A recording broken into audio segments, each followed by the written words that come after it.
Justice doesn't play favorites, and even those who enforce the law aren't immune. Watch this enthralling montage where these evil cops are instantly owned in the courtroom. Like this first cop, who ended up in front of the most no-nonsense judge ever who put an end to his illegal antics. I said I had heard nothing in this trial to change any of my rulings. So why? Testimony, Your Honor. Pardon me? That was before the Don't testimony. get brazen with me. I'm about to hurt you. Being in the police doesn't always mean you can evade accountability. In these 8 cases of dramatic courtroom showdown, officers face the consequences for their wrongdoings, proving that justice can indeed prevail, especially in the first case, where the prosecutor dug his own grave by challenging the judge. A routine court trial heated up when Kenosha County Circuit Judge Bruce Schroeder scolded Assistant District Attorney Thomas Binger for trying to question defendant Kyle Rittenhouse about evidence that had been ruled out. Rittenhouse faced charges for 2 men and wounding another during a protest in Kenosha in August 20th, 20. You indicated that at no time did this gun, this AR-15, ever leave the state of Wisconsin. Is that right? Other than the night after, other than that? Before the shootings. Correct. There was a time, though, where you wanted to have it with you down in Illinois, isn't it? It wasn't there? I believe there was a time when me and Dominic were mad at each other. Yeah. You were mad at Dominic? Me and Dominic were mad over something. And you wanted to have the gun with you down there? I think I said something along those lines. You back up for a second here. You have testified to this jury that you used deadly force against Joseph Rosenbaum, Anthony Huber, the man who attempted to kick you in the face, and Gage Grosskreutz on the night of August 25th, correct? Yes. And you did that because you felt that your life was in danger from those 4 people, correct? Yes. And you are telling this jury that it was, in your mind, justified to use deadly force to protect your own life, correct? Yes. You'd agree with me that you were not allowed to use deadly force to protect that CarSource building, correct? Well, I wasn't using deadly force to protect the property. I used deadly force to protect myself, so. That you were not allowed to use deadly force to protect that CarSource building, correct? Yes. You'd agree with me that you were not allowed to use deadly force to stop someone from smashing the windows of an unoccupied parked car, correct? I don't think you could use deadly force for that. You'd agree with me that you can't use deadly force to stop someone from lighting a metal dumpster on fire, correct? Correct. You'd agree with me that you can't use deadly force to stop someone from tipping over. Correct. You'd agree you can't use deadly force to stop someone from lighting a flatbed trailer on fire, correct? Correct. You'd agree with me that you can't use deadly force to stop someone who is about to start an unoccupied car on fire, correct?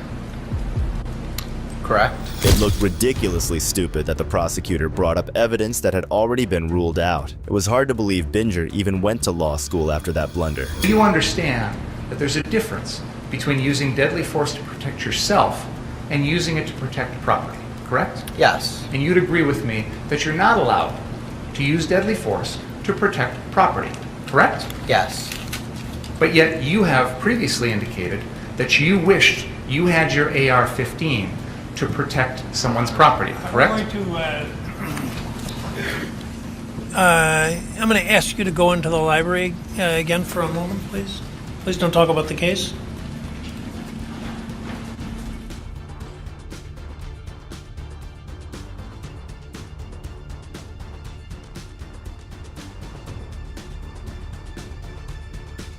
Mr. Richards? Your Honor, Mr. Binger is either forgetting the court's rulings or attempting to provoke a mistrial in this matter. He knows he can't go into this, and he's asking the questions. I asked the court to strongly admonish him, and the next time it happens, I'll be asking for a mistrial with prejudice. He's an Mr. Binger? First of all, Your Honor, this was the subject of a motion. I'm well aware of that. And the court left the door open. For me, not for you.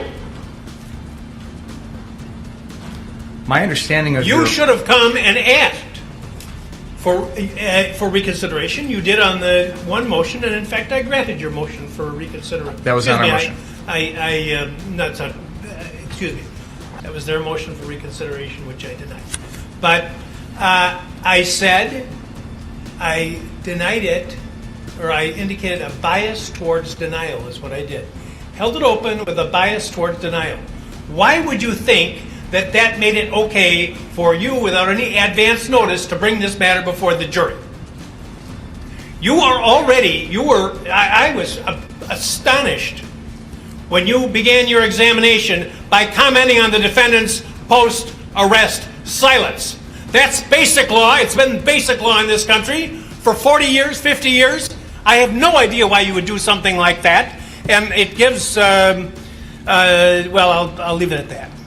So I don't know what you're up to. May I respond? Yes. The defense could see that Prosecutor Binger was ruining his own case by clashing with the judge. All that arguing was seen as extremely disrespectful and only made Binger look worse. In my mind, and I argued this, it is identical to what was going on the night of August 25th, in the sense that the defendant was using this exact same weapon. He was using it in a manner to try and protect property. No, he wasn't. Your Honor, with all due respect... I'm not going to rehash the motion. That's absolutely untrue. No. Your argument's of record. My comments are of record, and why I ruled as I did is of record. There's nothing that I heard in this trial to suggest anything's changed. Even if you're correct in your assumption that you know more than I did at the time, you should have come to the court and say, I want to go into this. Why you would think that you could go into it without any advance notice to the court, I don't understand that. And as the defense is pointing out, you're an experienced trial lawyer, and this should not have been gone into. The defense has introduced evidence that the defendant pointed a gun at a man wearing yellow pants because that person was on a car on the car source lot. Now, there's no justification that I can think of why the defendant would point that gun at someone. The defendant has just testified this morning that he agreed with that person in the yellow pants, that he pointed the gun at him. He said, I was joking when I said that to the guy in the yellow pants, but he's acknowledged that he told the person in the yellow pants, yeah, you're right. I did point a gun at you when you were sitting on a car. He said, I did. That's what he Exactly. testified. So he's agreeing. May I finish, please? I'd like to have a chance to make a record if I could, without being interrupted, if that's okay. He's also just acknowledged that he knows he can't do that.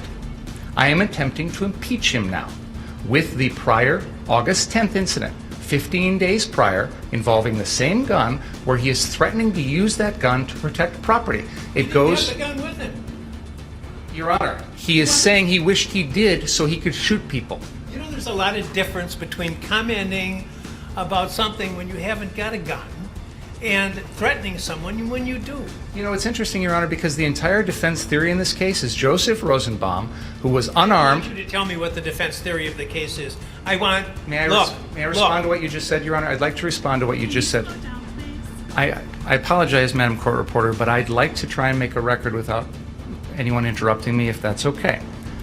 I believe that there is a central part of this case that Mr. Rosenbaum is making threats that he has no ability to carry out. The prosecutor should have been disbarred for his outrageous behavior. He seemed to be trying to provoke a mistrial by challenging the defendant's right to remain silent. Judge Bruce was right to yell at him. His actions were completely unacceptable. This case is about someone who didn't have a weapon, and yet the jury is being told because of those threats, that means the defendant has to defend himself.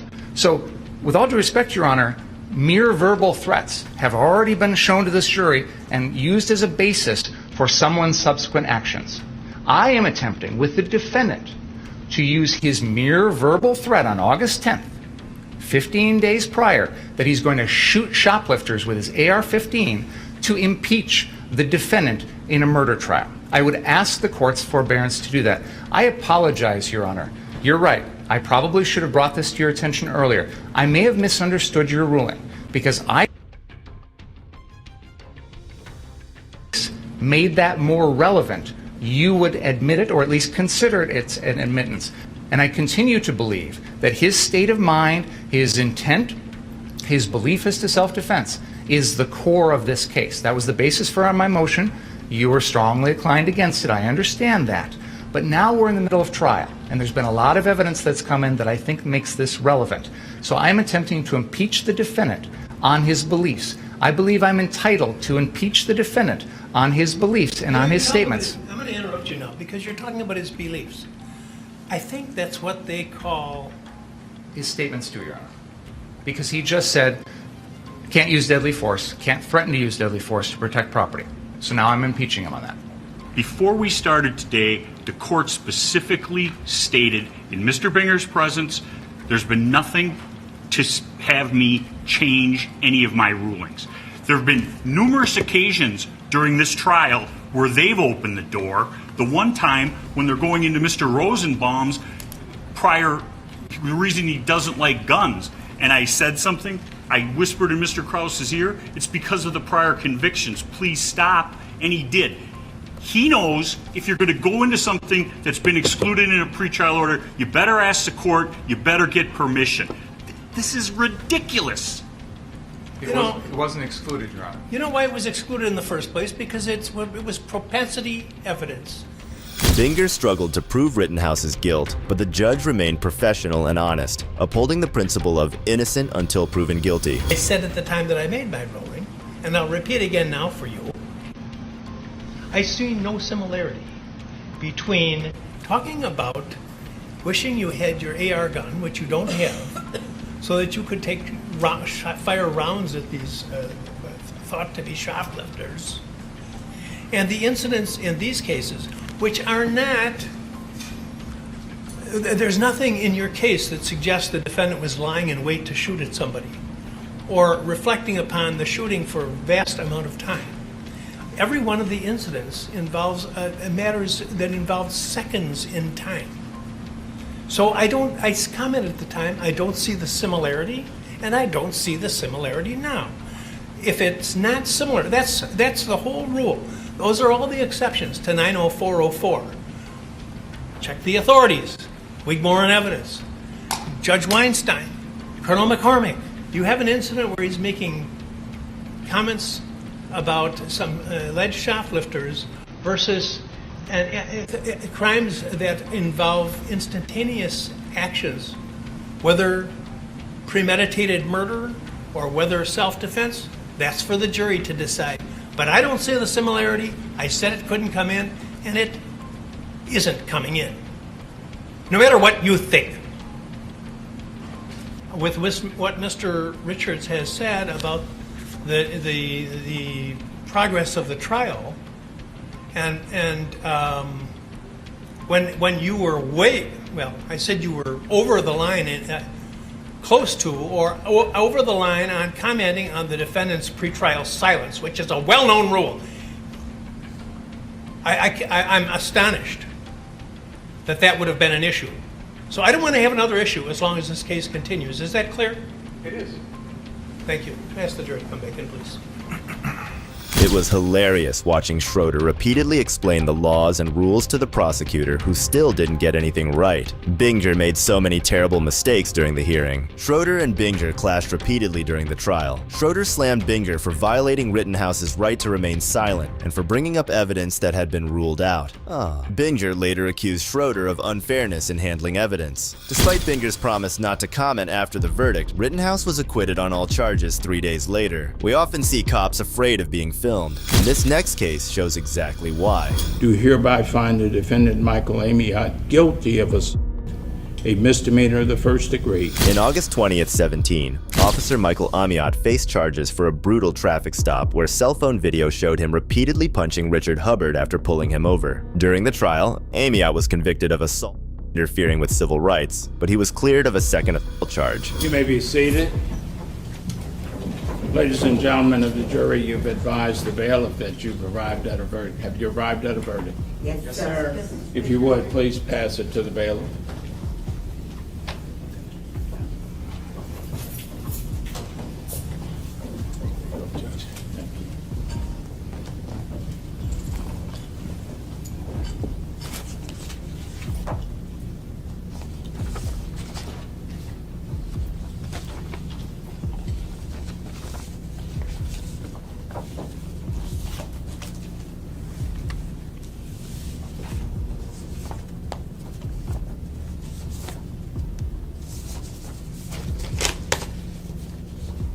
The heading in the Euclid Municipal Court, Cuyahoga County, Ohio, State of Ohio, plaintiff. We, the jury, being duly impaneled and sworn, do hereby find the defendant Michael Amot not guilty of assault, a misdemeanor of the first degree in violation of Section 2903.13A of the Ohio Revised Code as charged in Count 1. We do so render our verdict this 29th day of July, signed by all 8 jurors.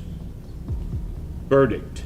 We, the jury, being duly impaneled and sworn, do hereby find the defendant Michael Amot guilty of assault, a misdemeanor of the first degree, in violation of Section 2903.13A of the Ohio Revised Code as charged in Count 2.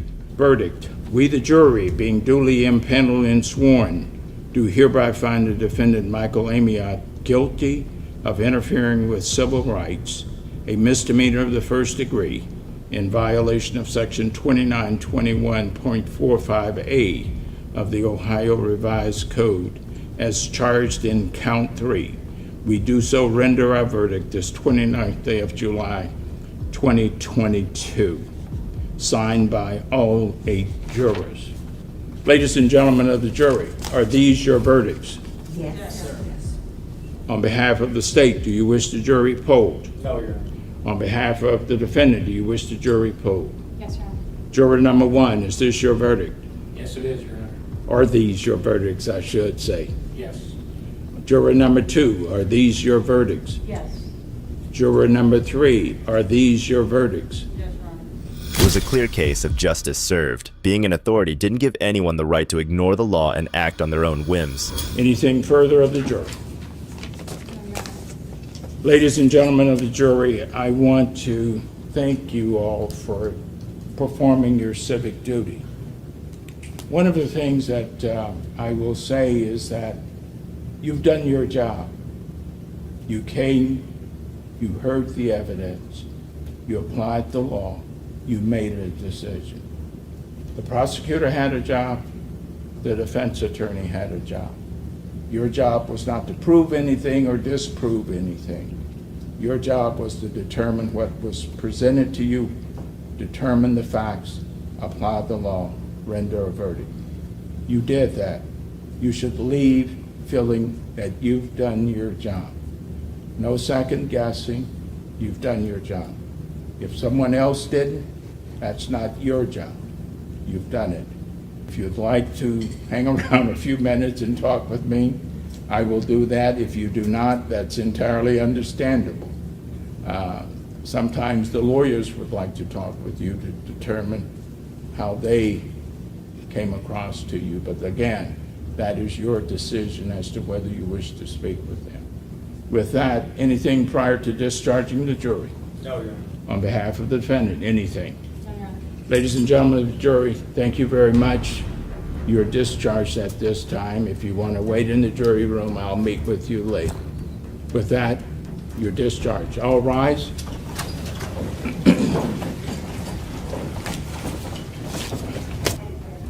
You may be seated.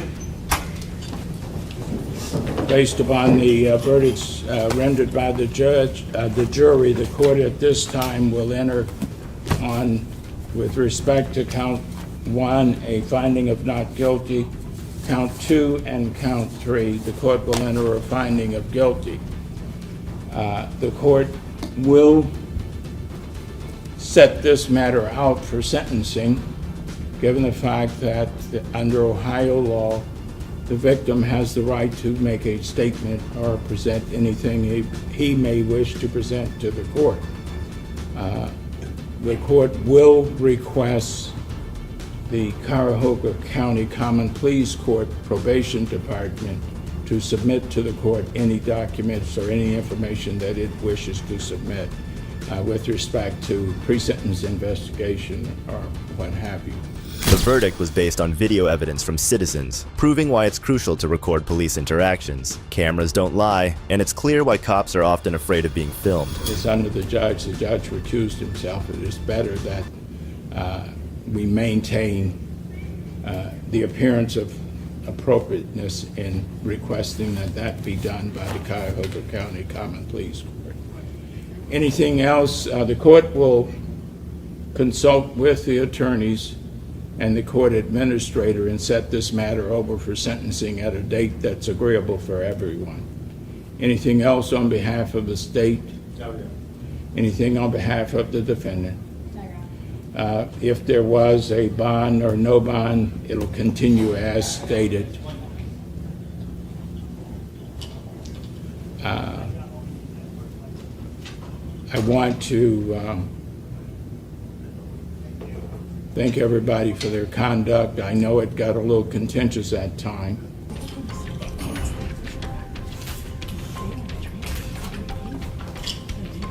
The other officers in the hearing were stunned. It should have served as a wake-up call that cops could no longer escape accountability for their actions. Amot was sentenced to 1 year of non-reporting community control and fired from the Euclid Police Department. He was later reinstated to the warrant unit. Richard Hubbard received $450,000 in a legal settlement. It was later found out that Amot had a history of excessive force complaints and had resigned from a previous police job as well. Being a cop means catching criminals, but this next officer became one instead. I'm about to hurt you.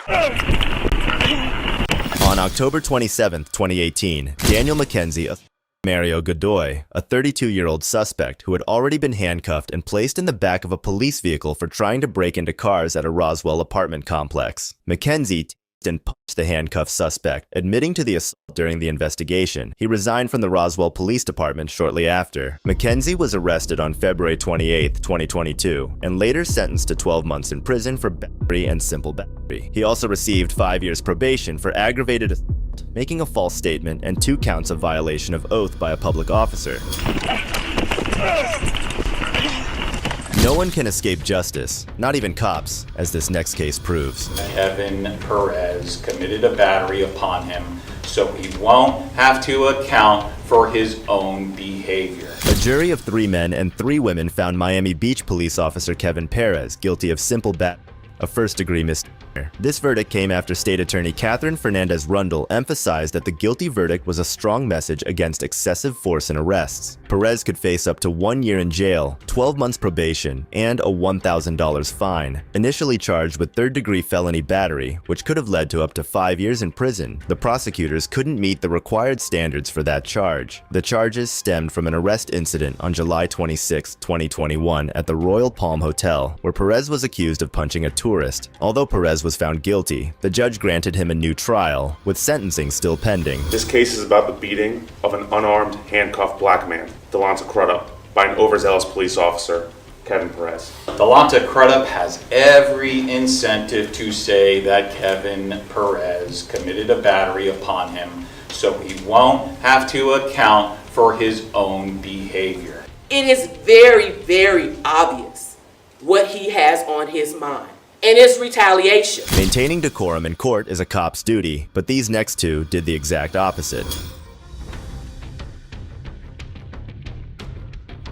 At the Tonawanda City Courthouse near Buffalo, New York, a routine day turned chaotic when a dispute arose between Officer Michael Lewandowski and a couple. Lewandowski reportedly ordered the couple to leave, but they refused. He then forcibly removed the man from his seat and shoved the woman against the courtroom door. In the hallway, Lewandowski struck the man and slammed the woman's head into a cinder block wall. Despite her protests, both were handcuffed and taken away without charges or explanations. Lewandowski was initially suspended for 10 days for excessive force, but this was later reduced to 5 days after he agreed to bias training. The surveillance footage, not released at the time, came to light 4 years later, showing further misconduct. Consequently, the Tonawanda Town Board decided to fire Lewandowski after 4 years. As a cop, you're supposed to resolve conflicts, not create them, but this next officer chose to go violent over personal matters. I was never ever expected to be grabbed from the back and thrown from side to side, to a point where I was yelling at the top of my lungs,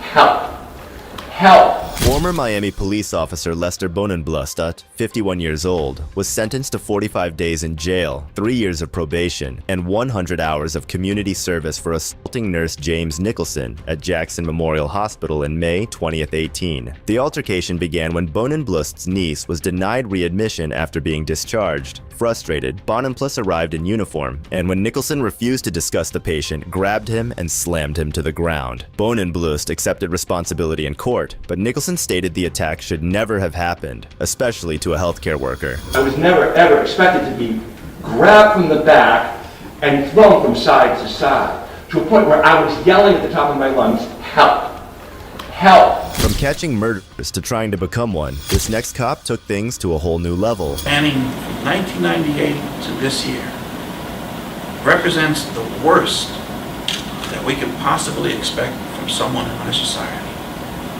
On May 23, 2013, former Edison police officer Michael Dotro set fire to the home of his superior officer, Captain Anderco, while the captain, his wife, 2 children, and 92-year-old mother were asleep. Fortunately, no one was hurt in the 4 a.m. fire. Dotro was arrested and, after a long trial, sentenced to 20 years in prison for attempted murder and aggravated arson. He will have to serve 17 years before being eligible for parole. In addition to the 20-year sentence, Dotro received 10 years for official misconduct, 5 years for conspiracy to tamper with a witness, and 18 months for conspiracy to retaliate. He will also face 5 years of parole supervision after his release and is banned from contacting the Anderco family or any other victims. Throughout his sentencing, Dotro showed no remorse and said nothing in court. Understand where I'm coming from with regards to this, especially if there's going to be any appellate review of this sentence. I want those judges to know the sentence to be imposed in this particular case is because Mr. Dotro, through his conduct and his admissions, spanning from 1998 to this year, represents the worst that we could possibly expect from someone in our society.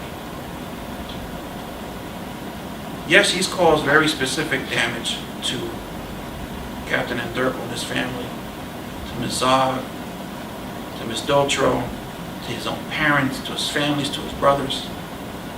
But what he's really done, and what we're going to be left with after he's walking out the door to spend the next third of his life in prison,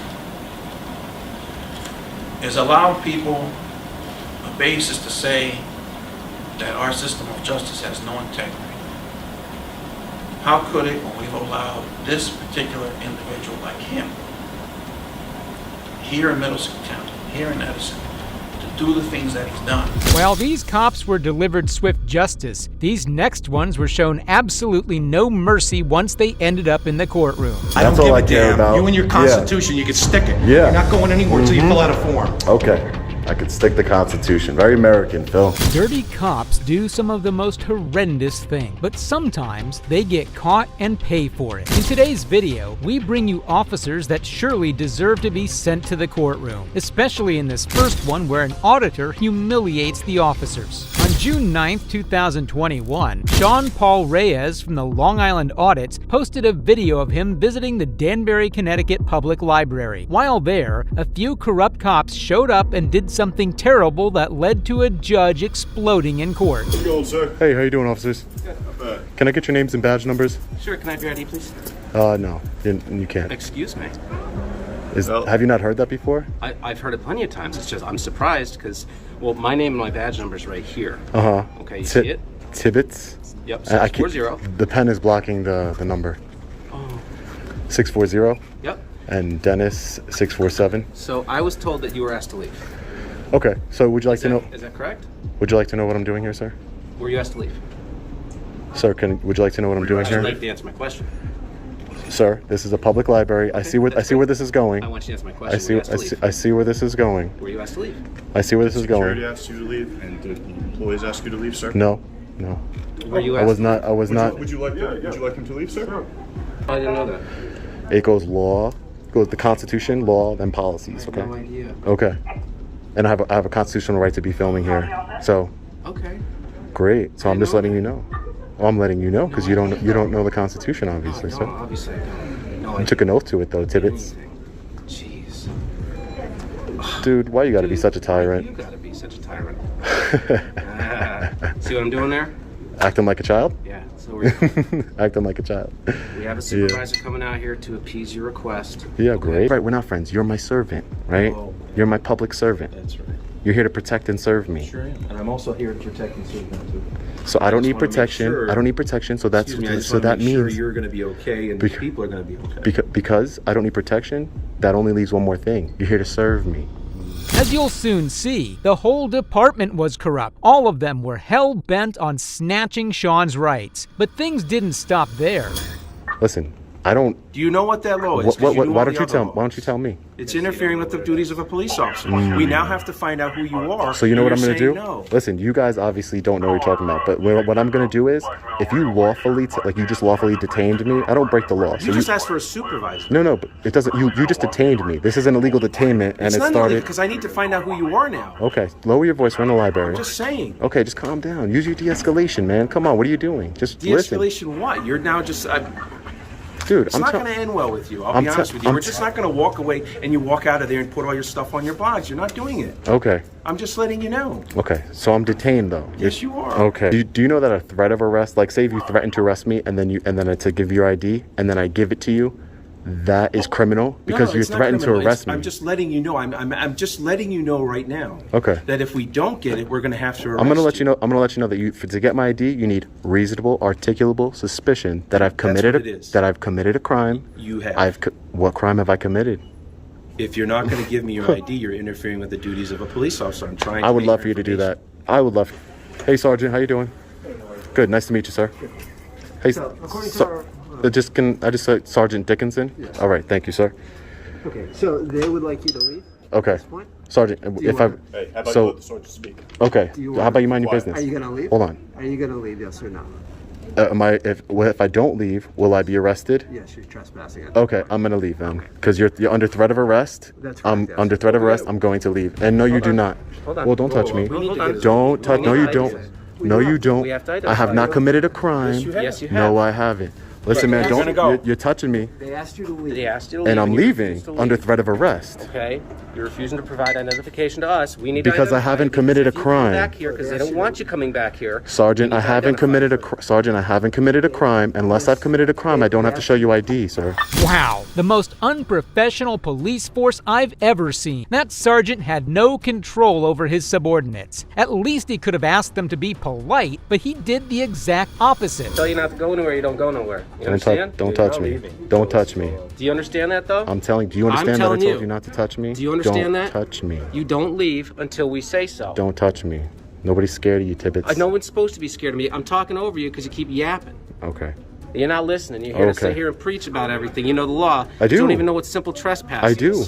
I do know the law. Unfortunately, more than you. I'm sorry. Okay. If under threat of arrest, I will provide you with my ID. I'm gonna go in my pocket now and grab my ID. No, I think you know you're wrong now. No.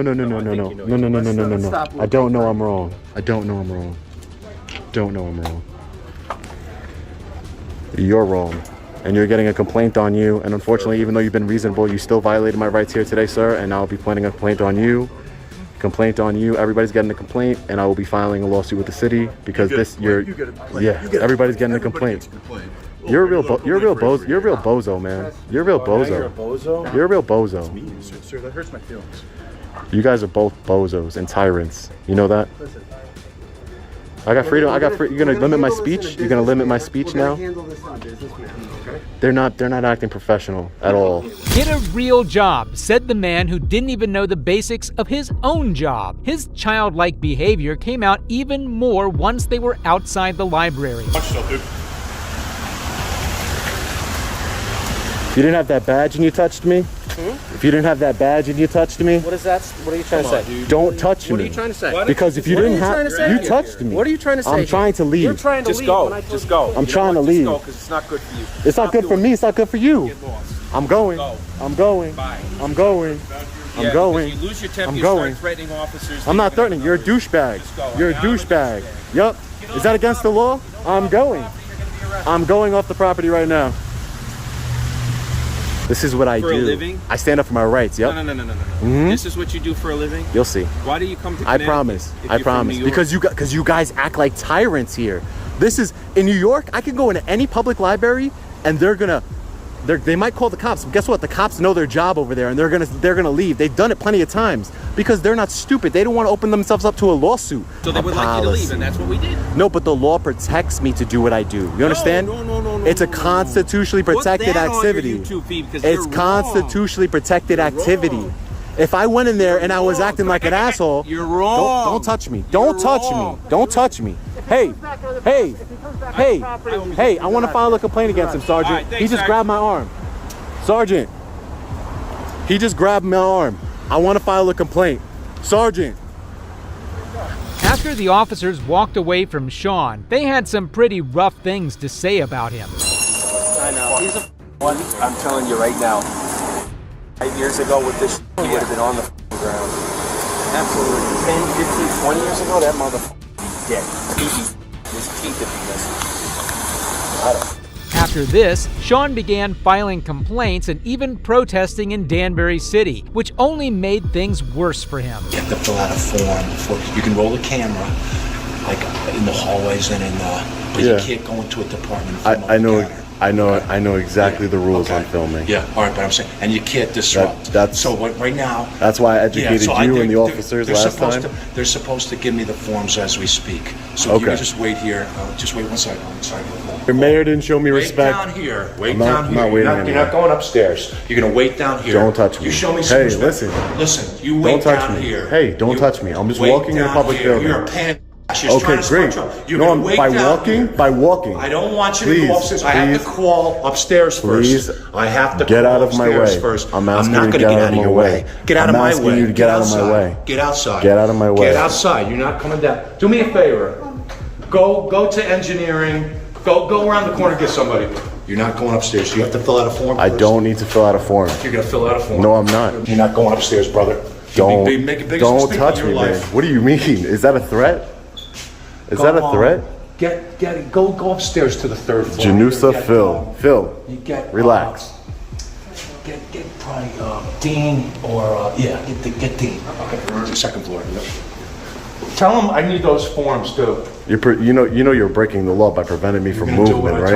I don't care. You're not going to do what I don't care. You're breaking if I the lose law. my job, buddy. You're not going to keep you're gonna going lose your around job. and You're gonna lose. I'll be calling Allied Universal. Good for you. Good for you. You will. You'll be back at the hospital. We have new rules, buddy. I don't care about your rules. Well, I know you care. All you care about is yourself. All I care about is the Constitution. I don't That's all I give a care damn. about. You and your Constitution, you can stick it. Yeah. You're not going anywhere until you fill out a form. Okay.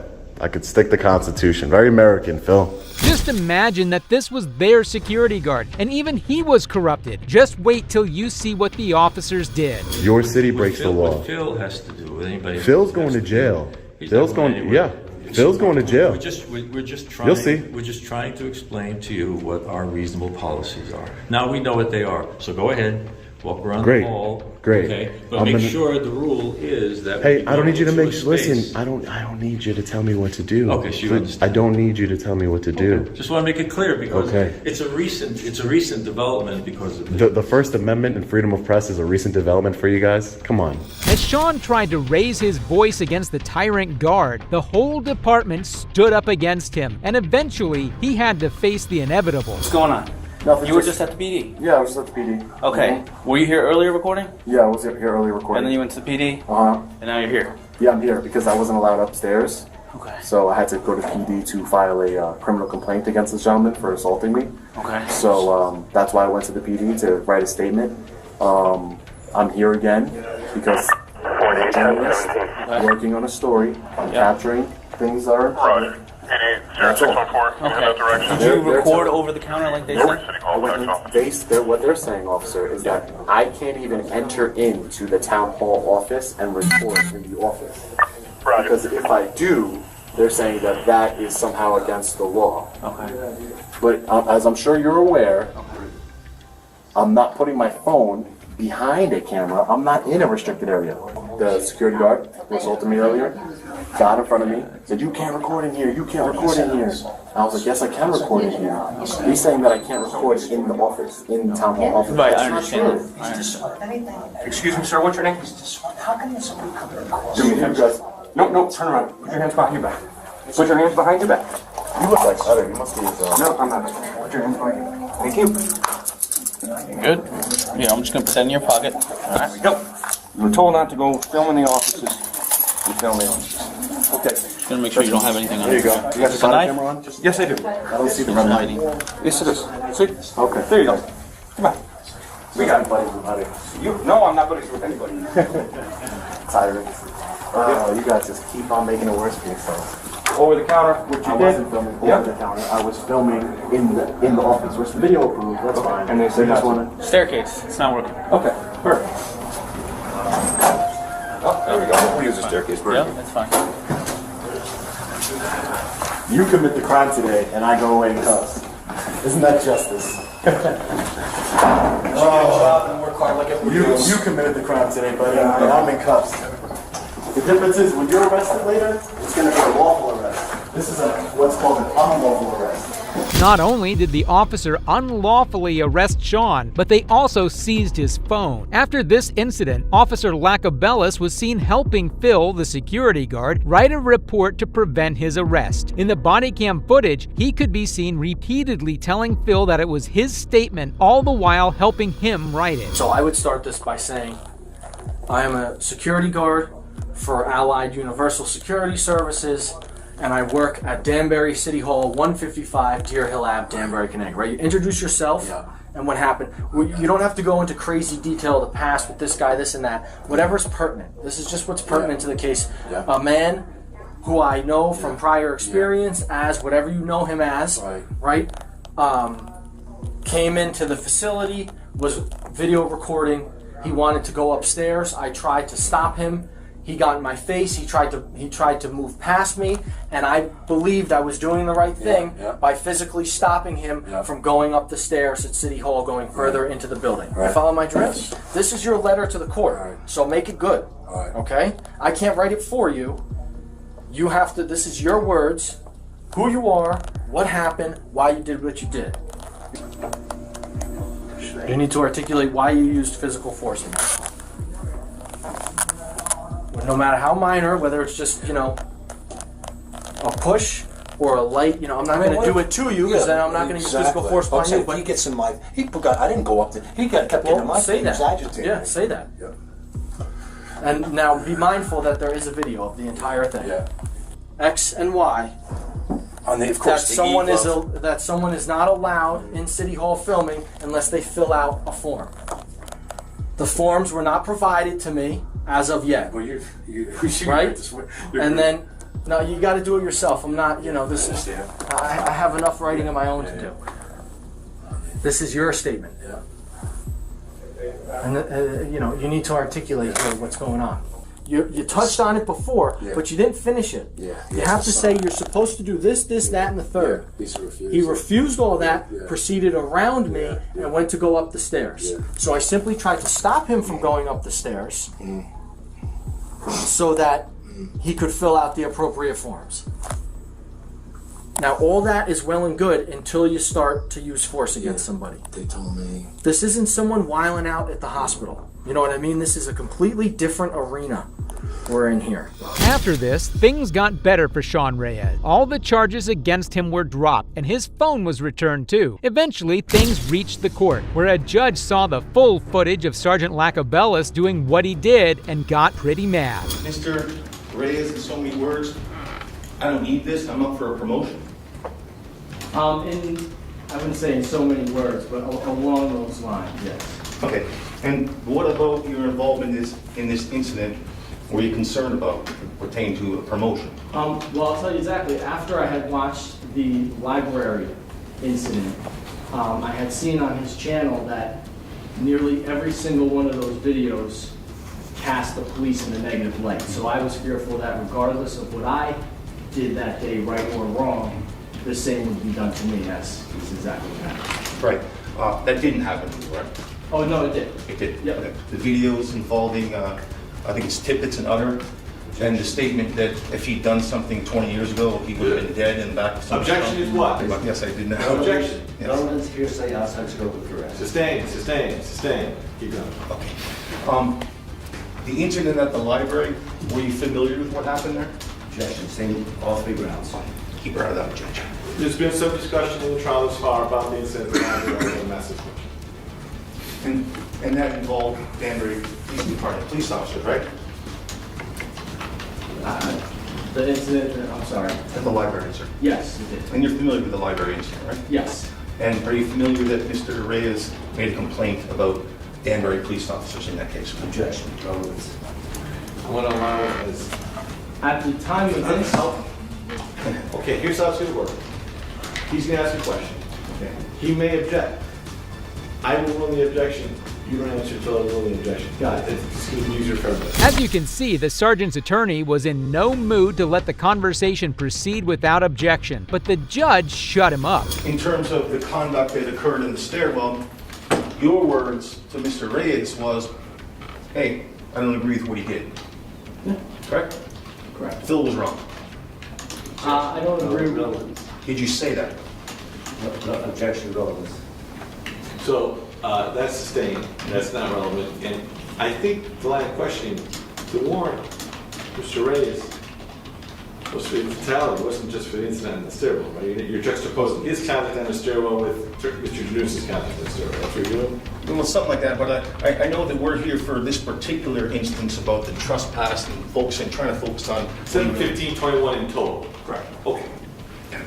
It's nothing to do with Mr. Reyes and what he's charged for, correct? Objection, relevance. I don't understand the question. I don't understand it.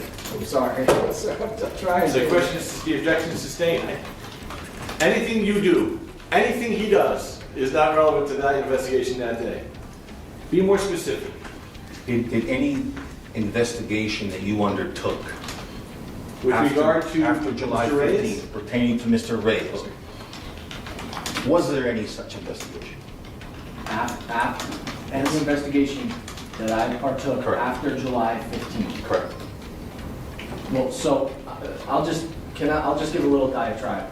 Please. I'm going to object to the form of the question. I don't understand it. Say yes or no. I don't understand it. Are you asking me if, besides this investigation into this incident on July 15th, were there any other investigations into Mr. Reyes? Is that what you're asking? Correct. The judge made the questions look unclear, when in fact they were pretty straightforward. Sean's attorney was simply asking the sergeant if he performed any other investigation after he wrote a warrant for Sean on 15th July. He could have simply said no. Did you undertake any other investigations regarding Mr. Reyes being the subject of any investigation? No. There's your answer, Tracy. So you didn't learn anything further about Mr. Reyes and his conduct on July 15th from a subsequent investigation, correct? I may have learned that he was arrested later that day, but it had nothing to do with this investigation. Okay, and that's where I'm going. When Mr. Reyes was arrested, you weren't the arresting officer, right? No. And when Mr. Reyes was arrested in the town clerk's office on the 15th of July 2021, you didn't see any of it, correct? Correct. I was there that day, but I was in a different party, so I was on a different. And so you have no personal knowledge of what occurred, correct? The specifics of it, no. Based on that conduct, to have Mr. Reyes arrested, is that what you did? I'm going to object because that mischaracterized the testimony. He said he had a question in the morning, not the afternoon. Sustained. It does mischaracterize the testimony. Ask a question, Tracy. Sir? Yes. You weren't present in the clerk's office the afternoon of July 15th, 2021, correct? Objection, ask the answer. Sustained. Okay. We've had that. Did the warrant that you did for Mr. Reyes pertain to conduct that occurred on July 15th, 2021 in the town clerk's office in the afternoon, sir? Yes or no, if you can? Statement objection. No. Ask the answer. Okay. We're taking a recess. Counsel in chambers now. All rise. Court's now in recess.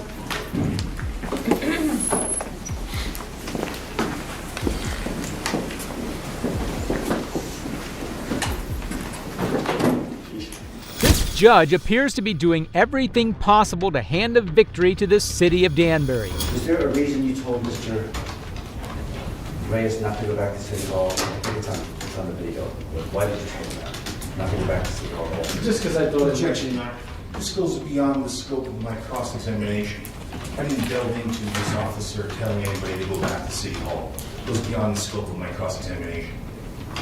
It's part and parcel. He asked about the whole interview with the guy, with the defendant. What's discussion, interview and discussion, maybe he likes to coach witnesses. I will allow questions. Is there a reason why did you tell Mr. Reyes not to return to City Hall? Objection, Your Honor. What's the relevance of it? I assume it's preliminary. I will give you some latitude. Let me draw it. Is there a reason why you told Mr. Reyes not to return to City Hall? Objection, Your Honor. Overruled. Answer the question, people. Because I didn't think I knew could, but typically, if there's already been an incident between two people, it's in my interest to try and, if I can, tell those two people to stay away from each other. That's what every police officer does in that.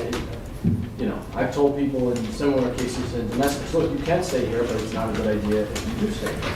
I'm just trying to, and I said it jokingly, and then it's not. Let me go back. Let me flip it. One moment. The judge made his decision before the first witness was sworn in. This just shows that the whole city was involved in this scandal to put Sean down. So the basic news is, guys, is that all 4 criminal charges have been dropped. They still left me with, unfortunately, the infractions. So all my exposure is, a $90 ticket if I get found guilty. Oh man, so I do, even though all the criminal charges have been dropped, I wonder why, because there's no criminal behavior. So I asked my lawyer, I said, why are they doing this? Other than the fact that I'm innocent, right? Why is it that they're doing it? It's because it's their strategy. That's what, and if I get found guilty of simple trespass and creating a disturbance, I might have to pay, $90 ticket. But no criminal, charges, no record or anything like that. So, the criminal charges have been dropped. That's a good thing, guys. December 2nd is my trial. December 2nd of this year is my trial, which will be trial by a judge, right? It's going to be a bench trial, not a jury trial. I'm not entitled to a jury trial anymore. However, just as you thought it couldn't get any better, these next cops were given some of the biggest punishments ever for their horrible crimes. Coming back to service 1828. Get out of the car. Then get out. No, then get out. Get out of the car. Get out of the car. Get out of the car. The vile cops continued pummeling the pregnant woman with orders, even after filling her chest with lead. Shots fired. Shots fired. Stop the car. Stop. Car. We're going to have a 34 on. We cut him out. She's going to be out. While Takia and her unborn daughter unfortunately passed on, the cop got put on paid leave. But things wouldn't turn out so well for the devil in a uniform. You never have to pull that gun on her, ever. It wasn't called for. He was a bully with a badge. I wanted to see Connor Grubb pay for what he did because it was wrong. It was wrong for him to take her and her baby out of here like he did. And I seen it on his body cam video. Grubb should have thought twice about pulling the trigger because Takia's family would make him regret it for the rest of his life. I'm Sean Walton. I represent the family of Takia Young, and I'm here today with Takia's grandmother. Today marks a solemn victory in the pursuit of justice for Takia Young and her unborn daughter. Grubb now faces 4 counts of murder, 4 counts of felonious assault, and 2 counts of involuntary manslaughter. Even though a grand jury found the corrupt cop liable for ending Takia's life, the response of his police department tells you exactly what shade of evil they are. I'm Blenheim Township Chief of Police John Belford. A grand jury's indictment is merely the first step in the legal process, and Officer Grubb is presumed innocent like anyone charged with a crime. We're starting the disciplinary process immediately. After reviewing the facts, the trustees will decide on the necessary disciplinary actions. I want to be very clear. We're not passing any judgment on whether Officer Grubb acted properly. We haven't seen the evidence. However, since people who've been indicted may not legally possess a firearm, the indictment against him leaves us with no choice but to immediately begin the disciplinary process. At least this officer has some sense, unlike his homicidal comrades. I'm hurt. What they just did was wrong. Because they just letting him walk out the jail. They letting him walk right out. But it's tough because they're going to go home and think about this. Tomorrow they're going to think about it, and every day until there is a conviction. So, to stand strong until conviction. The court has left the cop walking on thin ice for now, and in the future, possibly behind bars. Glendon Township Police Department Officer Connor Grubb was indicted on 4 counts of murder, 4 counts of felonious assault, and 2 counts of involuntary manslaughter. The trial to convict Officer Grubb is still ongoing. An indictment would be disastrous for any cop, but the insanity in the next case makes this one look like child's play.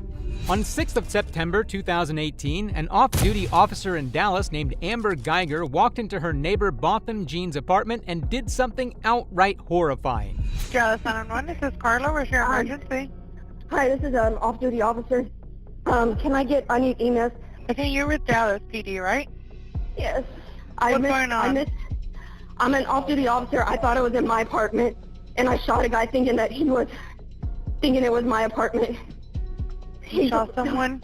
Yes, I thought it was my apartment. I'm gonna lose my job.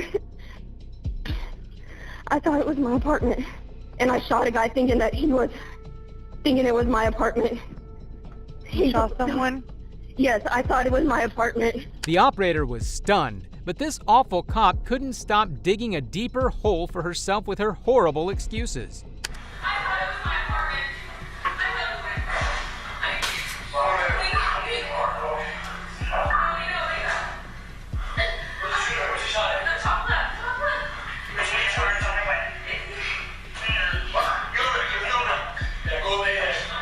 Amber was only worried about losing her job. However, this heartless cop should have been prepared for far worse. It was about 9:10, 9:15, and I go up. It's a circle garage. I go up. I was 100% sure I parked on the 3rd floor. I thought I was lucky. Like I got a front spot. Usually it's hard because I always carry my equipment. So it's like I didn't have to walk a long ways because that hallway I always walk down is so long. So I get out, I go down, and make left onto the hallway where my apartment's at. Speaking so no one can hear her seems to be her only strategy. But what she is about to say paints a dark light on the horrifying reality of what occurred in the apartment. And I put the key fob in the door, and I don't even have to turn it. It's like the door is already cracked or something, so I push it, and I hear some movement around in the apartment, and so I automatically draw my gun thinking somebody's in my apartment that doesn't belong there. I'm the only one that lives there. No one does. And so when I open it, I pull my gun. I still have my bags and everything. I pull my gun out, and I see a dark body, like a silhouette, just standing in the very back. It's dark inside. I can't see anything. Amber makes excuses that she couldn't see the victim, but you'll be shocked by how crazy her excuses for this despicable crime go. I say, let me see your hands. The person keeps moving around. I can't see where his hands are going. And so at that point, I feel like you're gonna kill me. Obviously, you're in my apartment. I feel like you don't belong there, so you see me, you're gonna be spooked and be like, I got caught. And so I feel like you're gonna kill me, and I know you're gonna kill me. And then at that point, he's moving, and he somehow ends up more towards the front of the or like the front portion of the counter, I guess, kind of closer from where he was. You're going to kill me. And so I shoot 2 times. I'm looking around, I'm like, okay, it's not my home. I still have my gun out. I holster up, and I call 911. After saying she couldn't make out Botham, this cop shows how truly remorseless and sick she is. I say, let me see your hand, let me see your hand. He doesn't do anything, usually the typical person. He did start being aggressive. He started going, hey. And to me, you're yelling at me like, oh, you're about to kill me. Did he say anything? He said, hey, aggressively. Mm-hmm. And that's all he said. And I said, let me see your hands, let me see your hands. Okay. Gunpowder. Okay. So, the halls smell like weed. The guy across the way from me smokes a lot of weed. Okay. And did this particular hallway smell like weed? Yeah, they always smell like weed. It's nothing new. Okay. Everybody knows that. Okay. As if blaming the victim for the crime she committed isn't enough, Amber puts on an emotional act that is outrageous to see. Trying to do compressions and stay on the phone with 911. I'm telling him, I'm sorry. I didn't mean to. My neighbor stay with me. Until the but I got to the apartment number. I had to walk outside. And I walked back in and continued trying. And I'm sorry. This twisted officer must have no shame because her crocodile tears still don't seem to end. I just wanted to go home. I wanted to pick up my dog today. That's all I wanted to do.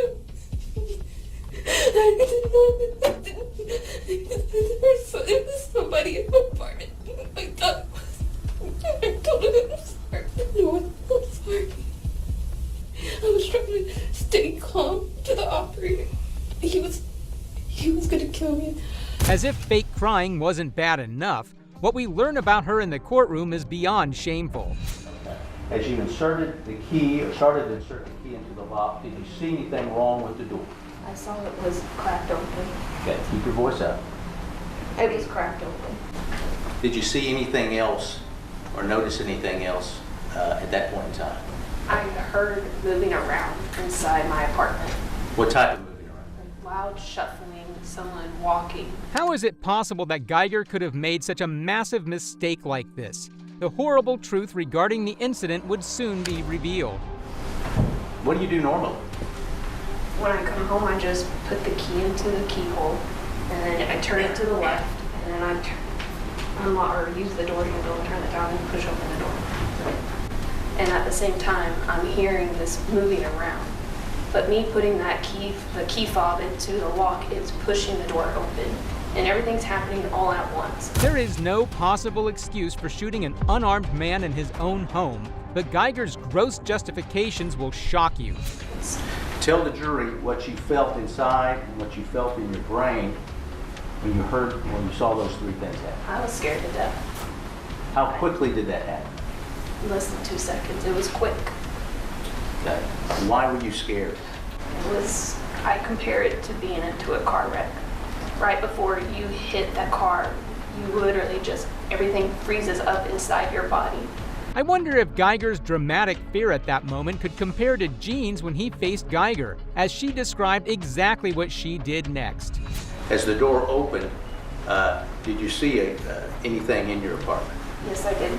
That's whenever, directly in the middle towards the window, is when I saw this silhouette figure standing back there.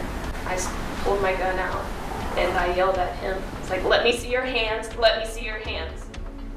What was the figure doing? It moving around. Any proper officer with decent training would know the best thing to do in such a situation is to call home for backup. Alas, she did something much more different instead. What did the figure do after you said, let me see your hands? He started coming towards me. Okay. How fast was he coming towards you? A fast-paced walk. Wasn't running? Wasn't running. All right. When you saw him coming towards you, what was going through your mind? I thought that he was coming at me. He said he couldn't see his hands. He was going to kill me.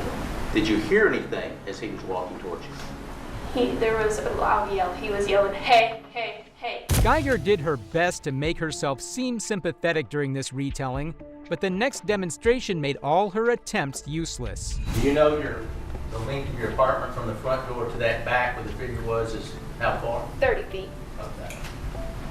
And I showed you a mark of this about right here. Yes, sir. Okay. Now I want you to first tell the jury exactly how loud you said, let me see your hands. I have my gun pointed And I'm saying, let me see your hands, let me see your hands. What were you focused on? Him. Just him? Yes. Soon, the real horrific truth would be revealed that would completely ruin Amber. The deleted text. You'll hear about that. Deleted text.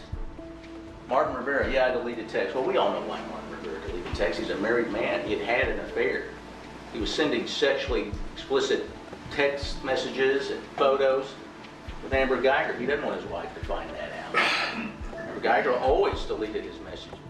The way this hidden affair of Guyger's ties into the case really is the cherry on top. He was supposed to come over, and either Amber Guyger was so excited she made all these mistakes, or she was so disappointed. That's pure conjecture, but they use an email or a text from Martin where he said around 5:55 p.m., when can I come over? The way the defense disgustingly tries to twist this information into her favor is insane. First when they come over, they go, told you that. Martin Rivera went to a Boy Scout meeting. Then he went to the gym, and then he stopped to get something to eat. And was his habit when he was out doing that, he would call Amber Guyger. And they told you that, yes, they'd had a sexual relationship, but that had ended either late 2017 or in early 2018. I feel like a terrible person. I feel like a piece of crap. I hate that I have to live with this every single day of my life. And I ask God for forgiveness, and I hate myself every single day. I feel like I don't deserve the chance to be with my family and friends. I wish he was the one with the gun that killed me. I never wanted to take an innocent person's life. Amber seems to think a few tears will let her get off scot-free, and she still continues to dig her own grave on the stand. Well, she is horribly mistaken.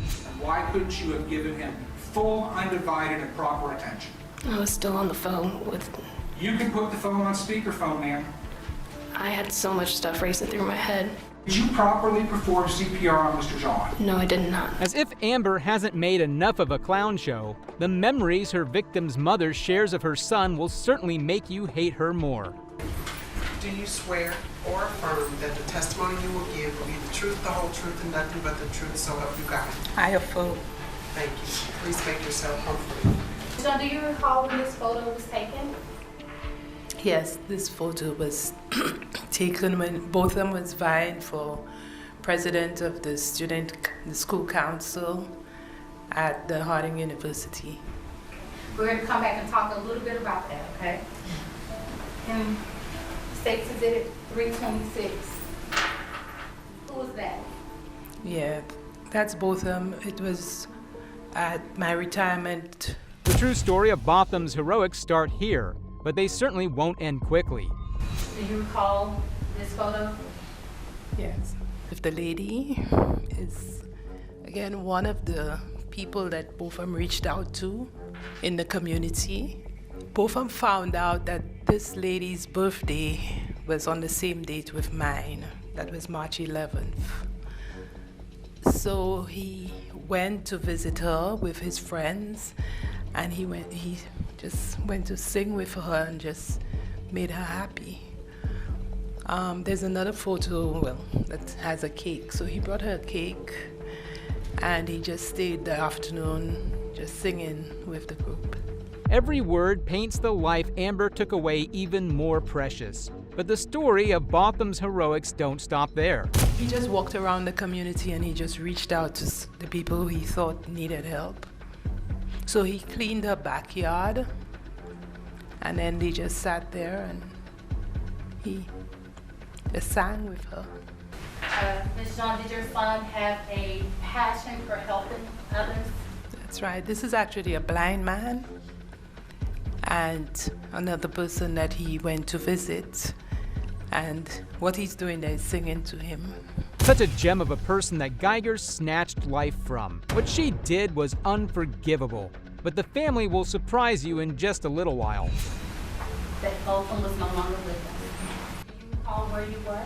I was in New York with my daughter at 12:30 a.m. on September 7th when she came to inform me that she had gotten a call and that somebody told her that both of us shot, that he died.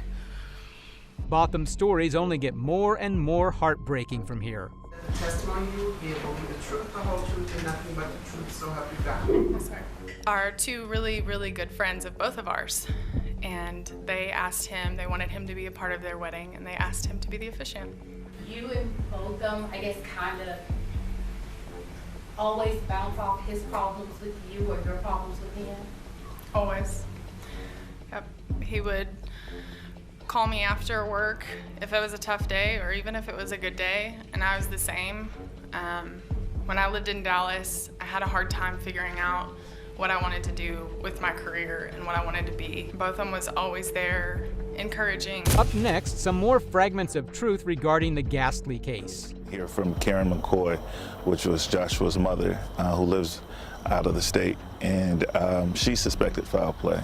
Call to 911 is around 10:36. Ran back to my apartment because I didn't really have anything to help him with.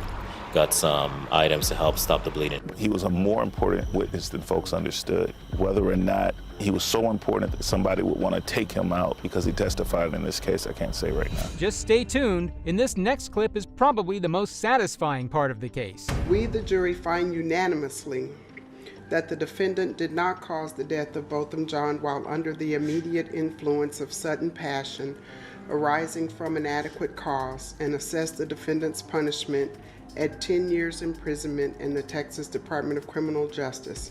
Is there any legal reason why this sentence should not now be imposed? It is therefore the order, judgment, and decree of the court that you be taken by the Sheriff of Dallas County and safely transported by her to an agent or representative of the Texas Department of Criminal Justice, and there you shall be confined until your sentence is discharged. As if the long sentence didn't shock people enough, what Botham's brother did next shook hearts and minds everywhere. I can speak for myself. I forgive you, and I know if you go to God and ask him, he will forgive you. Again, I'm speaking for myself, not even bad for my family. But I love you just like anyone else. I'm not gonna say I hope you rot and die just like my brother did, but I see, my family or anyone, but I don't even want you to go to jail.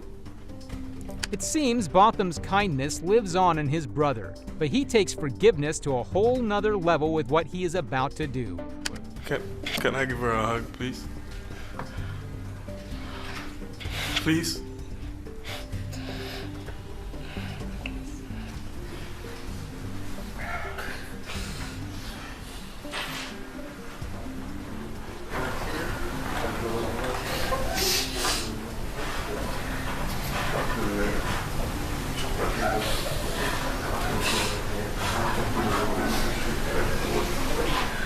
For all the grace Brant showed, his mother Allison doubled down with the empowering statements she gave in the press. September 6, 2018 changed my life, changed my family's life, changed my country, changed my church, and I know that there are many people who stood with me and my family throughout this tumultuous journey. Yesterday, we saw the conviction of Amber Guyger, and today we heard the sentence. That 10 years in prison is 10 years for her reflection and for her to change her life. But there is much more to be done. The woman hoping her son's case contributed to the people of Dallas as a whole shows how pure of heart she is. The corruption that we saw during this process must stop. And it must stop for you. Because after now, I leave Dallas, but you live in Dallas. And it must stop for everyone. The contamination of a crime scene that we saw coming out of this case is one that must never happen again. That's right. The poor training or the poor use of what should have been training. That's right. She is a role model for women all over, unlike the horrible cop who stole her son's life. My son would have been alive today. If Amber Guyger was trained not to shoot in the heart, my son would be standing here today. He was no threat to her. He had no reason to pose a threat to her because he was in his own apartment, in his sanctuary, in the place in which he paid a lot of money to be in. He paid rent to be there. He had every right to be there in whatever state he was in. Amber Guyger, the former Dallas police officer convicted of murder for fatally shooting her unarmed neighbor in his apartment, was sentenced Wednesday to 10 years in prison. She unsuccessfully appealed in 2021. She could have very easily gotten away with the murder, but luckily our justice system came to the rescue for once.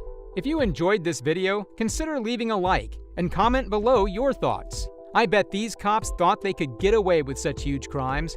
However, that's nothing because this next killer cop found himself in court as well, getting caught in the most unbelievable way ever.